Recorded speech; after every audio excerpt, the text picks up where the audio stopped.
दर्शक बंधु समस्ते नवरात्रि पूजा करती आ समस्त को निज निज इच्छा आराध्य करी पूजा करी नवदुर्गा पूजा करी किंतु आमे नवदुर्गा पूजा फल कहीं समस्त को तार फल मिल पार ना।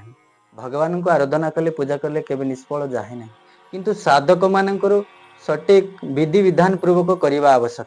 जेहेतु आमे गोटे ए मुहूर्त प्रत्येक साधना करिवार माने ए जोग आसूची आगामी रे जो आमर आश्विन मास 3 तारिख रे ए अमावास्या होची महत् पुण्य माने साधक माने जदि जे कौन साधना करने पूर्वर आम नवरात्रि पूजा रे समस्ते आम अष्टमी पूजा पर आम नवकन्या को जो कुआरी पूजन करें नवकन्या को आम 9टा रूप 9 जन देवी रूप आम भोग दे था से देवी मानकर आम सटीक माने केते वर्षर कन्या को माने को रूप आम पूजा करले फल मिली थाए ता हमें जानिनु। मन इच्छा स्वेच्छा आम निज इच्छा आनी था कुआरी मान को पूजा करी था, किंतु देवी भागवत गीतार लिखाई उल्लेख्य अच्छी केते वर्षर कुआरी कन्या को पूजा कले आमको फल क्यों प्रकार फल मिली थाए से विषय आम आलोचना करवा।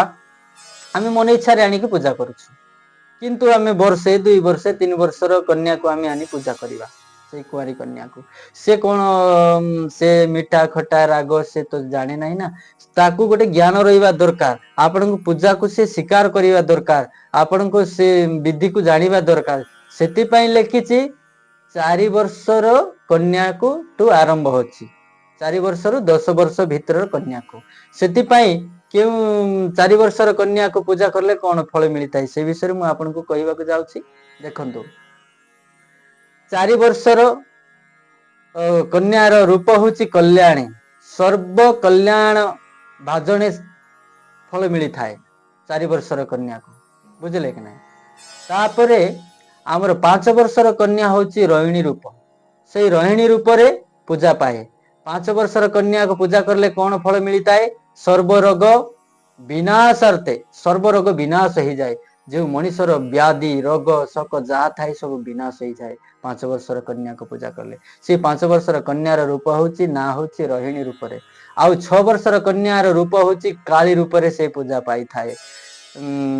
सही 6 वर्षर कन्या को पूजा करले विद्या राजयोग निरोग प्राप्त माने राजयोग प्राप्त ही थाए, आउ विद्या प्राप्त ही थाए। से स्वयं काली रूप रे पूजा पाई थांती से 6 वर्षर कन्या। तापरे 7 वर्षर कन्या चंडी रूप रे पूजा पाती। चंडी रूप रे आमे 7 वर्षर कन्या को पूजा कले वैभव प्राप्त माने वैभव प्राप्त ही थाए, सब धन जन गह लक्ष्मी परिपूर्ण ही थाए 7 वर्षर कन्या को पूजा कले। तापरे आमे 8 वर्षर कन्या को पूजा करले 8 वर्षर कन्यार स्वरूप से दिन होची सांभवी, सांभवी रूप रे पूजा पाई थाए। सही 8 वर्षर कन्यार फल पूजा कले कौन फल मिली थाए, विवाद नष्ट ही थाए। जो जन आपन को विवाद करी थांती अनेक प्रकार से कूट कपट छंद मंद करी आपन को विवाद, से विवादटा समस्त नष्ट ही जीव 8 वर्षर कन्या को पूजा करले। 9 वर्षर कन्या को पूजा करले कुआरी कन्या को पूजा करले से 9 वर्षर कन्या से दिन स्वयं दुर्गा स्वरूप ही थांती तांकर। से दुर्गा स्वरूप से माँ को पूजा करले नवमी दिन आ दुर्गा स्वरूप रे शत्रु शत्रु आम जय ही था, शत्रु जय ही थाए, जश वृद्धि ही थाए। आम शत्रु मान ठार विजय ही कि आम आमर जश मान मर्यादा माने यही सब आमर जश वृद्धि ही थाए बढ़ी थाए। तापर 10 वर्षर झीर स्वरूप होची से दिन सुभद्रा स्वरूप। समस्ते जानुची 9 कन्या को शैलपुत्री ब्रह्मचारिणी चंद्रघंटा कुष्मांडा स्कंदमाता कात्यायनी कालरात्रि महागौरी सिद्धिदात्री। 9 दिन रे जो पूजा पाउछंती से दिन सिद्धिदात्री रूप रे सर्व काम को सिद्ध करी थांती, आमर साधनार फल दे थांती। किंतु दशमी तिथि रे दशहरा पूजा जो दिन हुए से दिन माँ को रूप रे रही थांती आपण जानि छंती। सही दिन सुभद्रा रूप रे रहउछंती, सर्व कष्ट निवारण करी थांती। सर्व कष्ट निवारणार्थे सही माँ दशमी दिन पूजा करा जाए। देखंतु दशमी दिन दशहरा दिन माँ दुर्गांकर मंत्र जप करिवे, ओम ह्रीं धूम दुर्गाय नमः, ओम ह्रीं धूम दुर्गाय नमः, ओम ह्रीं धूम दुर्गाय नमः। यही मंत्र को आपण दशमी दिन जो दशहरा दिन रात्रि रे रात्र काल रे ठीक 10:30 बेले जप करंतु 1000 मंत्र जप करिले से दिन स्वयं माँ भगवती सुभद्रा रूप रे माँ विजय दुर्गा आपन को दर्शन देवे। यही मंत्र को आपण केबे भूलिबे नाही। आर प्रत्येक नवदुर्गा मंत्र तो मु सेठी कहिची ता संगे मध्य बीज मंत्र समस्त मेंशन करिया पई मु मंत्रटा देबी। आपन को एटा मु काई की कहली आमे 9 कन्या समस्त करूछु मन इच्छा रे आमे आनिकी करूछु तेबे कुआरी मान को करा जाए। आज डेट रे तो समस्ते 7-10 वर्ष भितर सी तो मैच्योरिटी पाई जाउछंती किंतु से कुआरी रहिबा दरकार आउ कुआरी रहिले ही से फल हमको मिली थाए। आउ कन्या आराधना आह्वान करिवे सर्वप्रथम से कन्या घरे जाई की माने गुआ अरुआ चावल देकरी निमंत्रण करिवे माने अष्टमी रात्रि रे नवमी तिथि रे जमिति कन्या मानकर पूजा हबो अष्टमी रात्रि रे जाई की तांको घरे कन्या को पूजन करिवे। आपण आम घरे केउ रूप देवार अछि सेई रूप को सेई कन्या को ना देइकरी मने रखिथिबे का घरे जीवार अछि से झियर ना तो हमको ढमकाइथिबो ना से दिन आपण शैलपुत्र जदि ना देवार अछि से दिन ताको गोटे गुआ अरुआ चावल देबे शैलपुत्र रूप रे निमंत्रण करिवे। आउ घर नेक्स्ट घरे देबे ब्रह्मचारिणी रूप रे निमंत्रण एमिति 9 जण देवी को 9 रूप रे निमंत्रण करिक आस्थिबे। तापर से दिन आपण को द्वार रे आसिला परे गोटे पीड़ा पकेकी तांके हळदी पानी रे स्नान करिकरी गंगा जल क्षीर रे धोईकी तांकर चरण पखारिबे चरण पानी पीकी आपण स्वागत करिकी नेकी तांके विभिन्न प्रकार रूप रे सिंहार रे सजेईकी तापर नवकन्या रूप रे पूजा करिवे। देखंतु आमे केमती माने नवकन्या को सजवाज करिके मु निजे स्वयं पूजा करिके ठीक है देखंतु से वीडियो।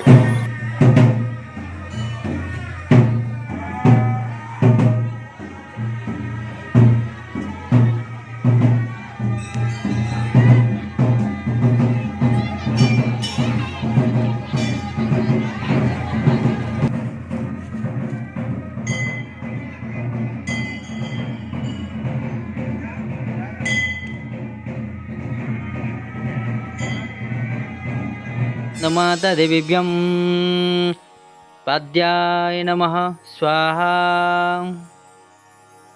ओम स्कंदमाता देवी अर्घ्याय नमः स्वाहा। सुमनाय नमः ओम संपूर्णम आचमनम नमः।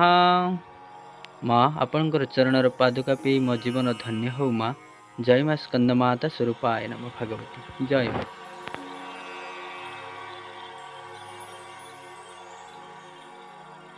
ओम ह्रीं स्कंदमाता देवीभ्यं स्नार्ताय प्रतिगृह्यताम्। ओम स्कंदमाता देवीभ्यं नमः। ओम गंधम नमः।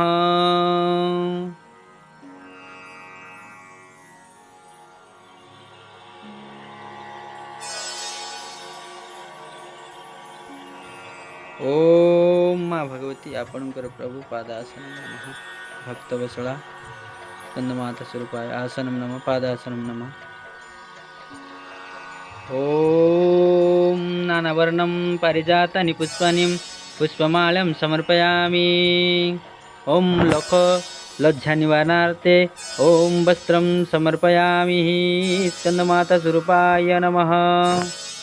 माँ भगवती वस्त्रं समर्पयामि। ओम अत्रागचं यागचं यतिष्ठ अत्राधिष्ठनं कुरु। स्कंदमाता देवीभ्यं आवाहामि।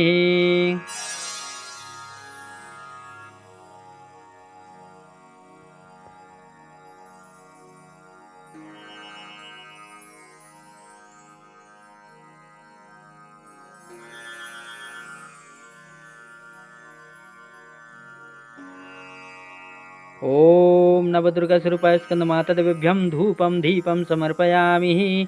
ओम धूपं दीपं समर्पयामि। पुनराचमनार्थाय नमः धूपं दीपं नमः।